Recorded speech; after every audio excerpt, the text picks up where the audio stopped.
Believe it or not, Japan has multiple exclusive Nerf products you can't get anywhere else. During my visit in 2017, I saw a Japan-only Nerf item, but I made the terrible mistake of being too cheap to buy it. 5.5 years later, I've come back on a mission to buy Japan's weirdest exclusive Nerf products so I can add them to my 10+ year collection of Nerf toys. This is the Sunshine City Mall here in Tokyo. I found the Nerf section. The Nerf section is in the exact same area as it was in 2017, but now with a couple extra shelves. The modulus display has been replaced with a much less exciting series instead. Okay, well there seems to be just a gigantic push for Ultra. Yeah, like they just take like a quarter of the shelf just as like a billboard for Ultra. For those out of the loop, Nerf Ultra has been receiving mainly lukewarm responses since 2019 with only a few standout blasters within the series. Personally, I won't shed a tear when Nerf decides to axe the series someday. There's nothing too special that we can see at the moment. Let's go around this corner right here and see if we're seeing anything new. Okay, this is my first time seeing this blaster in stores. I don't know if it's been out for a while. That is really interesting. So according to this sign, it's saying that the Nerf Infinus, which is a blaster that's around 4 years old, is a top-selling toy. It's especially weird seeing Toys R Us promoting an Elite blaster like this when, for the past few years, Hasbro has made it clear as day that they're trying to replace their old products to force people to buy the current Elite 2.0 lineup. Whether or not the sticker is correct, I can confirm that the Infinus is an awesome full auto mag-fed blaster. Moto Blitz, one of the best blasters I've seen so far here. Here are the big Elite 2.0 flip shots blasters.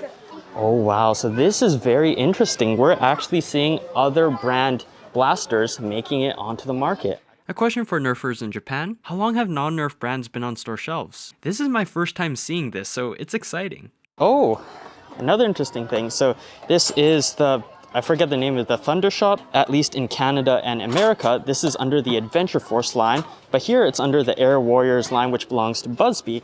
And that's because there's no Adventure Force here in Japan. So that's cool to see the packaging for this here. Oh, we also see, this is actually a fairly new blaster. It's a compound bow.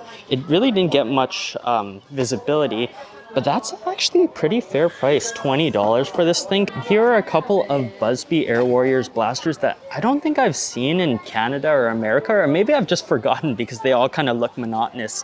We have some blasters with some gigantic faux barrels, but obviously that's going to be super fun for any kids who want a sniper-like blaster. Toys R Us would be the place to sell them, but surprisingly there are no X-Shot or Dart Zone blasters here. A quick Amazon Japan search shows that some of them are available to purchase in the country. I just noticed that the X-Shot XL series is called Cool Striker in Japan. In this whole section, we got all the crossover blasters. You got your Fortnite, your Minecraft, your Roblox. You got just this one random Nerf Elite Axe Strike blaster here. One thing I noticed about these crossover blasters is that the packaging seems exactly like the ones that we see in America. All the other instructions and everything is in English. There's no katakana to describe the blasters.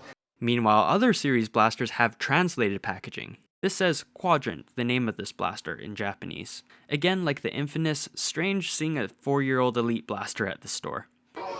I'm not gonna lie, being here is pretty awful. It is so hot in here. I am just profusely sweating. There's too many kids, they're all crying right now, and I can't get any good audio. Come on, guys. So the thing is, it's especially busy here because it's a Saturday afternoon and it's still Black Friday weekend. So every aisle I'm going down, there's people here.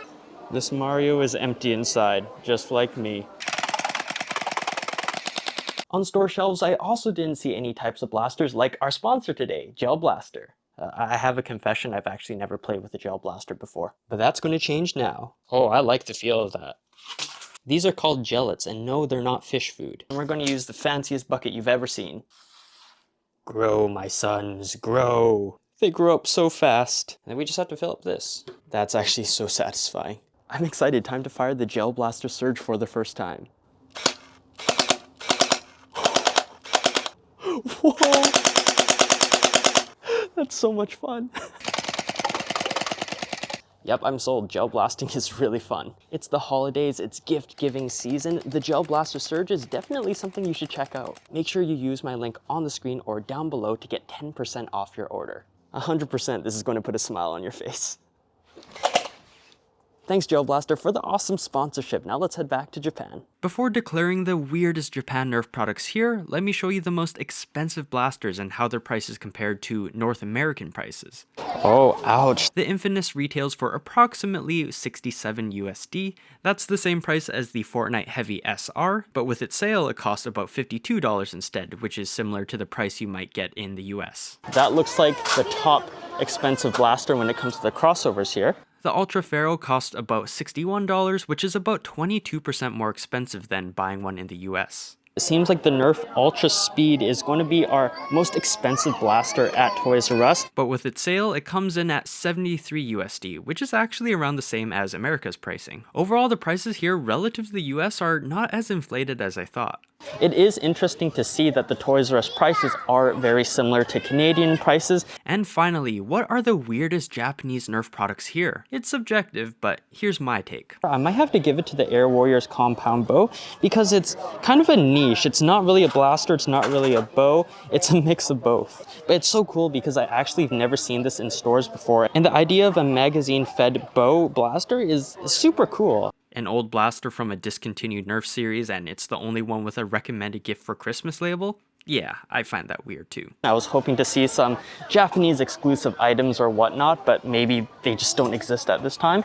I remember seeing that Target from 2017, and I really regret not buying it because that's such a neat thing that you would not be able to buy anywhere else. If you live in America, you're better off just buying blasters there and getting the selection there. And there's just so many crying kids here.